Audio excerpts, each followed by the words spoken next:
आप अपनी जिंदगी में अपनी सफलता को कायम रखना चाहते हो ना, तो भोजन के साथ न्याय करो, क्योंकि ये आपके प्राण हैं। अभी एक दिन भूखा रहने से आपको पता चल जाता है भोजन की वैल्यू, और 2 दिन में, तीसरे दिन में तो विश्व के 300 ईमानदार लोग, सबसे सभ्य लोगों को एक हॉल में बिठा दो, और लोग कैसे? सबसे सहनशील, सबसे समझदार, सबसे ईमानदार, सबसे चरित्रवान, सबसे ज्ञानवान। अब 150 लोगों का भोजन 300 को देके देख लो, गंडकों की तरह नहीं लड़े तो नाम बता देना आप मेरा। इतनी प्यास है उस भोजन की, इतनी जरूरत है उस भोजन की। तो जब इतना जबरदस्त है उसमें फोर्स, तो जब जब दुनिया में कोई एनर्जी का अपमान करता है तो एनर्जी फिर आपको छोड़ती नहीं है, माफ नहीं करती। भोजन में प्राण शक्ति होती है। महादुर्भाग्यशाली हैं वो लोग जो भोजन का अपमान करते हैं। महान दुर्भाग्यशाली हैं वो लोग जो एक भी दाना भोजन का थाली में छोड़ते हैं। महान अभागे हैं वो लोग जो जरूरत से ज्यादा थाली में डालते हैं। महान अभागे और दुर्भाग्यशाली हैं जो झूठा छोड़ते हैं। क्योंकि जितनी ज्यादा शक्ति और प्राणों का आप नुकसान करते हो ना, उतना हिसाब आपको प्रकृति को देना पड़ता है। मुझे 11 साल हो गई, 11 साल में मैंने एक सिंगल दाना कभी व्यर्थ नाली में नहीं फेंका। मेरा भोजन कभी जिंदगी में एक दाना, बोल रहा हूं मैं, दाना, मेरी थाली को मांजने वाला कंफ्यूज हो जाता है साफ है कि यूज की हुई है। और ये गवाह है मेरे साथ जो लोग भोजन करते हैं, और जो पहली बार मुझे देखते हो, अब क्या थाली को भी खाएगा क्या, छोड़ देना इसको तो। और जैसा व्यवहार आप भोजन के साथ करते हो ना, उसके प्राणों के साथ, आपके प्राण वो उतने ही हरता है जितने आपने उसके साथ अपमान किए थे। मैं कईयों को देखता हूं, इतना मंगाते हैं, इतना डालते हैं, इतना खाते हैं। अगर जिंदगी में कामयाबी के शिखर तक जाना चाहते हो तो आज पहला प्रण लेना अपने आप से, अभ्यास कर लेना।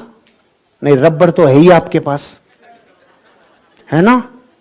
अरे भैया, एक दाना झूठा मत छोड़ना, इसमें प्राण है। इस धरती पे इंसान ही एक ऐसी प्रजाति है जो भोजन को पका के खाती है, जो भोजन को पका के खाती है। बाकी गाय पका के खाती है? गाय, भैंस, भेड़, बकरी, दुनिया का कोई भी जीव जानवर पका के खाता है। इसलिए उसके न हेपेटाइटिस होता, न टीबी होती, न पाइल्स होते, कोई रोग नहीं होता उसके। अपन पका के खाते हैं, भोजन के पूरे प्राण उसमें खत्म हो जाते हैं। ये वो ब्रोकली है जो पकी हुई है, उसकी एनर्जी का एक्सरे, और वो जो थोड़ी कच्ची है उसका एक्सरे। ये वो टमाटर है जो पकाया हुआ है, एनर्जी खत्म। ये वो टमाटर है जो थोड़ा कच्चा है, उसकी एनर्जी का एक्सरे है ये। अरे कामयाब तो खूब हो गए, लेकिन ये शरीर में एनर्जी नहीं रहेगी तो कामयाबी का क्या चाटोगे आप? तो मैं पहले तो ये पूछता हूं, कामयाबी का इससे संबंध है कि नहीं है? अपने भोजन में कुछ हिस्सा, पूरा भी नहीं तो कुछ हिस्सा बिना पका हुआ भोजन ले। अपने भोजन में बिना पके हुए हिस्से के भोजन ले। अरे डालो ना कुछ खीरा। भोजन में एक तत्व पाया जाता है जिसे लाइफ फोर्स कहा जाता है। क्या कहा जाता है? और वो शक्ति उन्हीं भोजन के पदार्थों में पाई जाती है जो कम पके या कच्चे रहते हैं, उन्हीं में पाई जाती है। इसलिए कच्चे और कम पके भोजन को शामिल करो। भारत के करोड़ों को नसीब नहीं होते, नहीं हो पाते, मजबूरियां हैं, परिस्थिति है। अरे लेकिन भगवान ने अगर आपको फल खाने जितनी हैसियत दी है, शामिल करो, फलों को शामिल करो। सबसे ज्यादा फाइबर होता है, शामिल करो।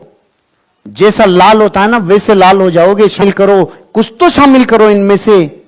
रोज पका पका के खा रहे हैं, रोज पका पका के खा रहे हैं, अंदर सामान पूरा पक गया है, अब कभी भी इसको जला के आ जाएंगे। भोजन में लाइफ फोर्स होती है। कच्चा या कम पका भोजन भोजन में शामिल करो। बार बार बोल रहा हूं, शामिल करो।